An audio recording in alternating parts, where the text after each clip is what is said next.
Ang sabi ni Montulfo, ang mga anak daw ni former President Rodrigo Roa Duterte ay mga abusado. Let's start with Pulong. Ang dami daw korupsyon, tapos nanunutok pa ng kutsilyo.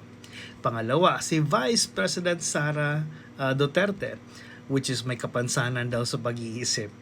And lastly, si Mayor Baste na hindi daw maintindihan dahil sa dami ng tattoo niya. Ang tawag niya doon, art.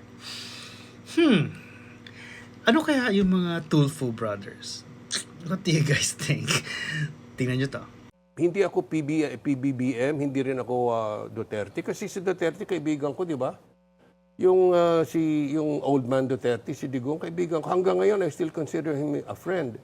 Ang hindi ko gusto, yung mga anak niya, mga abusado eh. O di min abusado? Abusado sa Si Pulong, di ba? Alam mo naman, abusado yan eh. corruption you mean or ugali? Corruption, ugali na nanununtok, pero mo magtutukan mo ng kutsilyo yung si Sara na may kapansanan sa pag-iisip. Yun namang isa na maraming tato, hindi mo malaman dito, grabing tato. Si Baste? Oo, si Baste. art daw yun eh, Mon, art. Art? Sa atin, hindi ano yun eh. Ako ba? May art na rin ako. Isa lang kasi marites na nalaman ko minalalaman ko sa Tulfo Brothers yung Viva Max. The rest, meron pa pala yung nakalaban o nasuntok ni, sino bang asawa ni Claudine Barreto? Nakalimutan ko. Raymart Santiago. And the rest, I don't know.